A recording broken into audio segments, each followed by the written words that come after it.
Hey everyone, welcome to my YouTube channel. Here I share videos on the latest tech and helpful tips.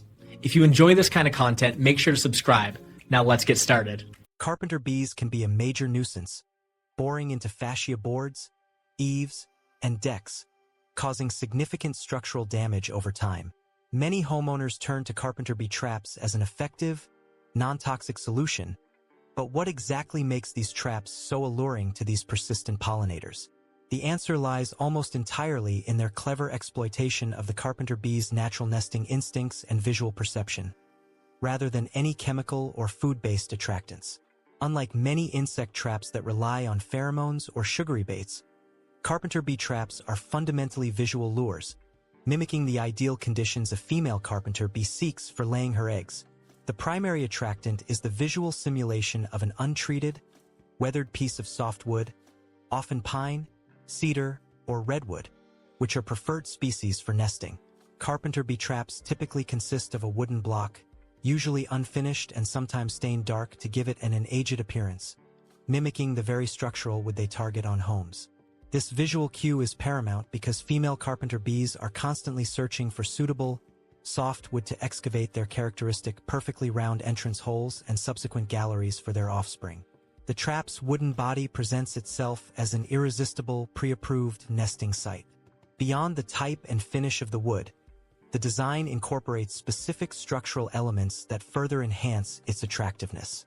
Most effective traps feature pre-drilled holes, usually angled upwards, mimicking the initial entry tunnels a bee would bore. These holes are precisely sized to match the diameter of a carpenter bee's body, making them appear to be the perfect starting point for a new nest. When a female bee investigates these holes, she perceives them as an easy opportunity to begin her laborious nesting process, saving her the initial energy expenditure of boring into solid wood. This perceived ease of entry is a powerful attractant, drawing her in to explore. Once inside the trap's wooden block, the bee's natural behavior is cleverly manipulated. The internal structure of the trap often leads the bee downwards, or into a central chamber from which the only perceived escape route is a clear collection bottle or jar attached to the bottom. Carpenter bees, like many insects, are positively phototactic, meaning they are drawn towards light. After entering the dark tunnels of the wood block, they become disoriented and naturally fly towards the light emanating from the transparent collection jar below. They attempt to escape through the clear plastic or glass, but instead, they fall into the container and cannot climb out due to the smooth sides or the design of the trap's connection point, effectively trapping them. It's crucial to understand that commercial carpenter bee traps do not typically use baits, pheromones, or any chemical attractants. Their efficacy is almost solely dependent on this combination of visual mimicry and the bee's instinctual phototaxis. The traps are designed to look like an ideal, easy-to-colonize nesting site, and then to exploit the bee's natural tendency to fly towards light once it's inside a dark cavity.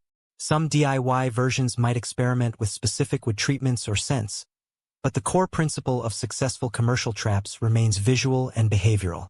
By understanding these fundamental attractants, the appearance of soft, untreated wood with pre-drilled, inviting holes, combined with the light-seeking escape mechanism, homeowners can better appreciate why these traps are so effective at mitigating carpenter bee damage.